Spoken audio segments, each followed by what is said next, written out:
મોબાઈલથી બરબાદ થતું જોવા મળી રહ્યું છે યુવાધન।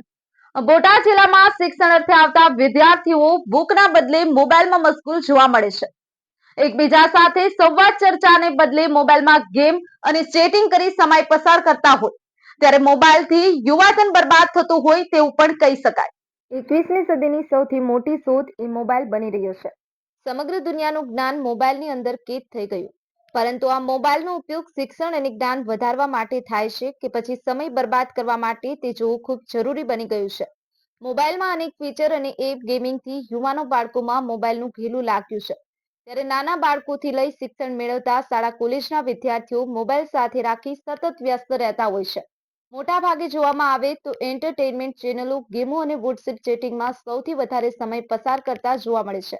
પહેલાના જમાનામાં વિદ્યાર્થીઓ વિષયના પુસ્તકો, ન્યૂઝપેપર કે વાતચીત સંવાદથી સમય પસાર કરતા હતા, પરંતુ હાલમાં તો તમામ વિદ્યાર્થીઓ પોતાના મોબાઈલમાં મશગુલ જોવા મળે છે। એકબીજા સાથે વાત કરવાનો પણ તેઓને સમય નથી, ત્યારે યુવાધનને મોબાઈલનું ઘેલું લાગ્યું છે।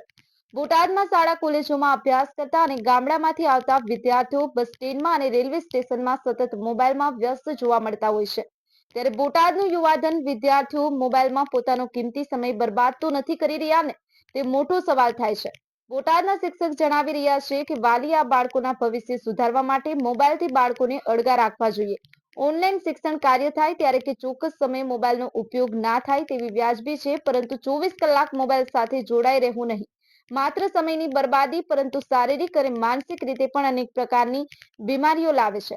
ત્યારે વિદ્યાર્થીઓના વાલીઓને સજા થવાની જરૂર છે અને શિક્ષણ માટે આવતા વિદ્યાર્થીઓને મોબાઈલ આપવો નહીં તે પણ એક નિયમ બનાવવો જોઈએ તેવું કહેવામાં આવી રહ્યું છે। સંવાદદાતા ભોતાભાઈ ચેકલિયા, ન્યૂઝ 9 ગુજરાતી, બોટાદ। નવગણ આલ્ગોતર આમ ગણો તો આ સોશિયલ મીડિયાનો યુગ હોય તેવું લાગી રહ્યું છે, કારણ કે ઘણા સમયથી જોવામાં આવે તો વિદ્યાર્થીઓના પહેલાં તો એવું હતું કે જ્યારે વિદ્યાર્થીઓને અમે ભણતા ત્યારે હાથમાં વાંચનની બુક હોય અને અથવા ન્યૂઝપેપર હોય, એના બદલે અત્યારે માત્ર ને માત્ર મોબાઈલ હોય છે અને ગેમિંગમાં જ વિદ્યાર્થીઓ રહેતા હોય છે। કેમ કે શિક્ષણમાં પણ વિદ્યાર્થીઓ પૂરતો સમય આપી શકતા નથી, જેના કારણે તેમના મગજ ઉપર પણ ઘણી બધી ગંભીર અસરો જોવા મળતી હોય છે, જે બાબતે ઘણા બધા રાજ્યોમાં અને દેશમાં પણ સોશિયલ મીડિયા પર પ્રતિબંધ મુકાયો છે અને તેમાં એવું પણ જણાવવામાં આવ્યું છે કે વિદ્યાર્થીનો સમય નક્કી હોય છે કે આ સમય મુજબ જ મોબાઈલનો વપરાશ કરી શકે।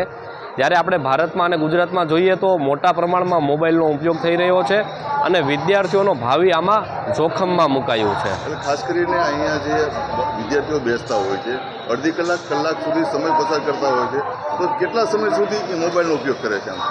આમ જોવા જઈએ તો કલાકો સુધી વિદ્યાર્થીઓ વહેલા આવે છે અને કલાકો સુધી ગેમ રમતા હોય છે, અને જ્યારે શિક્ષણનું જે કાર્ય હોય છે તે તેમનાથી થઈ શકતું નથી અને માત્ર ને માત્ર મોબાઈલના ઉપયોગમાં જ વ્યસ્ત રહે છે। આમ તો સૌથી વધારે જવાબદારી એ વાલીની છે કે બાળકો આખો દિવસ એ મોબાઈલ લઈ અને પોતે મોબાઈલની અંદર રચપચ રહેતા હોય છે।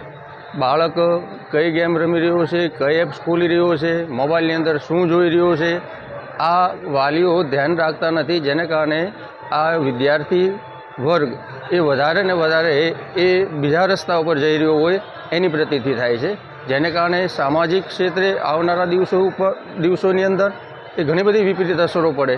માટે સૌથી મારી દૃષ્ટિએ કે વાલી સજાગ થાય કે બાળકને મોબાઈલ બને ત્યાં સુધી મોબાઈલ ન આપે। આ કોઈ એવું એને શિક્ષણ લગતું હોય, સ્કૂલ પૂરતું કાંઈક હોય એટલા પૂરતો સીમિત, અને એ પણ સમય નિશ્ચિત રાખે કે ભાઈ આ સમય પૂરતું જ એને મોબાઈલનો ઉપયોગ કરે, જેથી કરીને જે 24 કલાક રાતે મોબાઈલ સૂવે તો પણ એની જોડે મોબાઈલ હોય, સવારમાં જાગે ત્યારે મોબાઈલ હોય, ફ્રી સમયમાં જે એને જ્ઞાન મેળવવાનું છે તો એની અંદર પણ એ મોબાઈલની સાથે રચપચ રહેતો હોય છે। ત્યારે વાલી જેટલા સજાગ થાય, વાલી જેટલા જાગૃત થાય, વાલી બાળકોને મોબાઈલથી દૂર રાખે તો જ આ સમાજ